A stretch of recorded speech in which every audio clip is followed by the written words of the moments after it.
ಹಿನ್ನೆಲೆಯಲ್ಲಿ ಇಲ್ಲಿ ಸಣ್ಣ ಸಣ್ಣ ಮಕ್ಕಳೆಲ್ಲ ಕೂತ್ಕೊಂಡಾರ ನೋಡ್ರಿ ನೀವು. ನನ್ನ ಜೊತೆಗೆ ಅಪ್ಪ ಅವ್ರು ಯಾವಾಗಲೂ ಮಾತಾಡ್ತಿರ್ತಾರೆ. ನಾವೇನು ಮಾಡ್ಬೇಕಾಗಿದೆ ಹೇಳ್ರಿ ಅಪ್ಪ ಅವ್ರ, ಈ ಸಣ್ಣ ಸಣ್ಣ ಮಕ್ಕಳಿಗಾಗಿ ನಾವು ಏನು ಮಾಡ್ಬೇಕಾಗ್ಯದ ನೋಡ್ರಿ. ಇಂಥವುಗಳ ಕೊರತೆ ಆಯಿತು ಅಂದರೆ ನಾವು ಬೇರೆ ದೇಶದಿಂದ ತರಿಸ್ಕೊಳ್ಬಹುದು. ಭಾರತ ದೇಶಕ್ಕೆ ಕಾರುಗಳ ಕೊರತೆ ಆಯಿತು ಅಂದರೆ ನಾವು ಜರ್ಮನ್ ದೇಶದಿಂದನೋ ಅಮೇರಿಕ ದೇಶದಿಂದ ನಾವು ತರಿಸ್ಕೊಳ್ಬಹುದು. ಭಾರತ ದೇಶಕ್ಕೆ ಗೋಧಿಯ ಕೊರತೆ ಆಯಿತು ಅಂದ್ರೂ ಕೂಡ ನಾವು ಬೇರೆ ದೇಶದಿಂದ ತರಿಸ್ಕೊಳ್ಬಹುದು. ಸಂಸ್ಕಾರವಂತ ಮಕ್ಕಳ ಕೊರತೆ ಆಯಿತು ಅಂದರೆ ನಾವು ಯಾವ ದೇಶದಿಂದ ತರಿಸ್ಕೊಳ್ಬೇಕು? ನಾವು ಭಾರತ ದೇಶದಿಂದಲೇ ಸಂಸ್ಕಾರ ಕೊಡಬೇಕು. ಅದಕ್ಕೆ ಮಕ್ಕಳಿಗೆ ಕೇವಲ ಅಕ್ಷರವನ್ನು ಕಲಿಸಿಬಿಟ್ರಿ ಅಂದರೆ ಮಕ್ಕಳು ಭ್ರಷ್ಟರಾಗಬಹುದು. ಯಾಕಂದರೆ ನೀವು ಸಣ್ಣಾಗಿದ್ದಾಗ ಅವ್ರ ಚಲೋ ತಂಗಿ ಓದಲಿ ಅಂತ ತಿಳ್ಕೊಂಡು ಮಂಗಳೂರಿಗೆ ಹೋಗಿಟ್ಟು ಬರ್ತೀರಿ. ಅಲ್ಲಿ ಚಲೋ ರೀತಿ ಒಳಗೆ ಅವ್ರು ಓದುತ್ತಾರೆ, ಹಾಸ್ಟೆಲ್ನೊಳಗೆ ಇರ್ತಾರೆ, ಅನ್ನ ಸಾರ ಊಟ ಮಾಡಿದವ್ರ ಚಿಂತೆಲ್ಲ ಓದ್ತಾರೆ. ಇನ್ಫೋಸಿಸ್ನೊಳಗೆ ನೌಕರಿ ಸಿಗ್ತೈತಿ, ಅಮೇರಿಕಾಕ್ಕೆ ಹೋಗ್ತಾರೆ. ಇಲ್ಲಿ ನಿಮಗೆ ವಯಸ್ಸಾಗ್ತದೆ, ನಿಮಗೆ ಆರಾಮ್ ತಪ್ತೈತಿ. ಅವಾಗ ನೀವು ಫೋನ್ ಮಾಡ್ತೀರಿ, ಮಗನ ಎಲ್ಲಿದೆ ಅಂತ ತಿಳ್ಕೊಂಡು ಕೇಳ್ತೀರಿ. ನಾನು ಏನು ಹೇಳ್ತಾನೆ, ಅವ ವಿಚಾರ ಮಾಡ್ತಾನೆ, ನಮ್ಮ ಅವ್ವ ಅಪ್ಪಗೆ ಆರಾಮ್ ತಪ್ಪಾಕತ್ತಂದ್ರೆ ನಾವು ವಿಚಾರ ಮಾಡಬೇಕು. ಈಗ ನಾವು ಸಣ್ಣಾಗಿದ್ದಾಗ ನಮ್ಮನ್ನು ಇವ್ರು ಹಾಸ್ಟೆಲ್ ಕಿಟ್ಟು ಬಂದಾರಂದ್ರೆ ಈಗ ನಾವು ಇವ್ರನ್ನ ಹಾಸ್ಟೆಲ್ ಕಿಟ್ಟು ಬರ್ಬೇಕಂತ ಅವ ವಿಚಾರ ಮಾಡ್ತೀವಿ. ನೀವು ಸಣ್ಣ ಸಣ್ಣ ಮಕ್ಕಳೆಲ್ಲರೂ ಯುನೈಟೆಡ್ ಸ್ಟೇಟ್ಸ್ ಆಫ್ ಅಮೇರಿಕಾ ಅಂತ ಅಮೇರಿಕಾಕ್ಕೆ ಕಳಿಸ್ತೀರಿ. ನೀವೆಲ್ಲ ಎಲ್ಲಿ ಹೋಗೋದು? ಒಂದು ಕೈಚೀಲ ಹಿಡ್ಕೊಂಡು ವೃದ್ಧಾಶ್ರಮಕ್ಕೆ ಹೋಗೋದು. ನಾನು ಭಾಳ ಸ್ಪಷ್ಟವಾಗಿ ಒಂದು ಮಾತನ್ನು ಹೇಳೋದಕ್ಕೆ ನಾನು ಬಯಸ್ತೇನೆ. ನಿಮ್ಮ ಮಕ್ಕಳನ್ನು ಮುಗುಳು ಕೊಡದ ಮಠದ ಗುರುಕುಲಕ್ಕೆ ನೀವು ತಂದು ಬಿಟ್ರಿ ಅಂದರೆ ನಿಮ್ಮ ಯಾವ ಮಕ್ಕಳು ಕೂಡ ನಿಮ್ಮನ್ನು ವೃದ್ಧಾಶ್ರಮಕ್ಕೆ ಕಳಿಸುವಂಥ ಪ್ರಶ್ನೆ ಬರೋಂಗಿಲ್ಲ. ಯಾಕಂದರೆ ಅಪ್ಪವರು ಕೇವಲ ಅಕ್ಷರವನ್ನು ಕಲಿಸಂಗಿಲ್ಲ, ಅಕ್ಷರದ ಜೊತೆಗೆ ಸಂಸ್ಕಾರವನ್ನು ನೀಡ್ತಾರೆ ಅನ್ನುವಂಥದ್ದು. ನೋಡ್ರಿ, ಈಗ ಮೊಬೈಲ್ ಯುಗ ನಡೆದಿದೆ. ಅಪ್ಪಿ ತಪ್ಪಿ ಮೊಬೈಲ್ ಏನಾದರೂ ಟಕ್ ಅಂತ ಬಂದ್ ಆಗಿಬಿಟ್ರೆ ಏನಾಗ್ತೈತಪ್ಪ? ನಾನೊಬ್ಬ ಮನೋವಿಜ್ಞಾನಿಯ ಒಂದು ಲೇಖನ ಓದ್ತಿದ್ದೆ.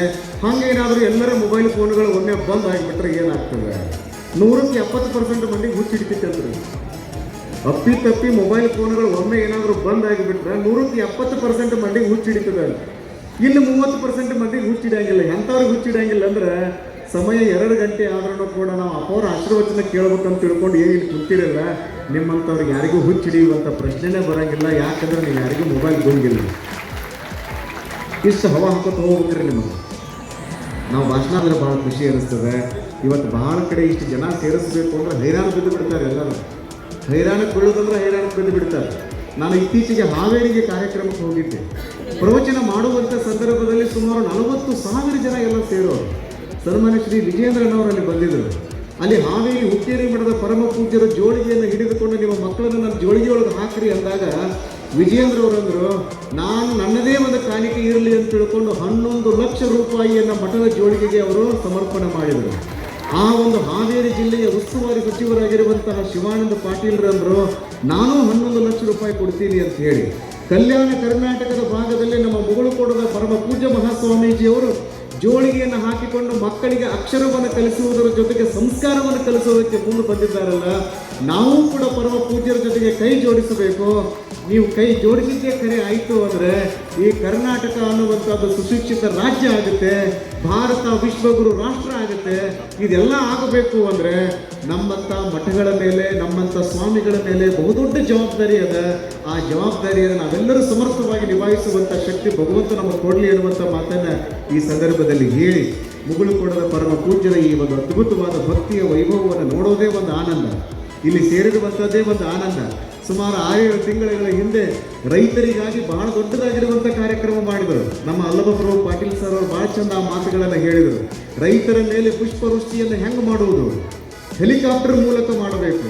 ನಾನು ರೈತರ ಬಗ್ಗೆ ಯಾಕೆ ಅಷ್ಟೊಂದು ಕಾಳಜಿಯಿಂದ ಮಾತಾಡ್ತೀನಿ ಅಂದರೆ, ನಮ್ಮಂಥ ಮಠಗಳು ಇರಲಿಲ್ಲ ಅಂದರೂ ನಡೀತದೆ, ಸ್ವಾಮಿಗಳು ಇರಲಿಲ್ಲ ಅಂದರೂ ನಡೀತದೆ, ಅಧಿಕಾರಿಗಳು ಇರಲಿಲ್ಲ ಅಂದ್ರೆ ನಡೀತದೆ, ಪೊಲೀಸರು ಇರಲಿಲ್ಲ ಅಂದ್ರೆ ನಡೀತದೆ, ರಾಜಕಾರಣಿಗಳು ಇರಲಿಲ್ಲ ಅಂದ್ರೆ ನಡೀತದೆ, ನಾವು ಯಾರೂ ಇರಲಿಲ್ಲ ಅಂದರೂ ನಡೀತದೆ.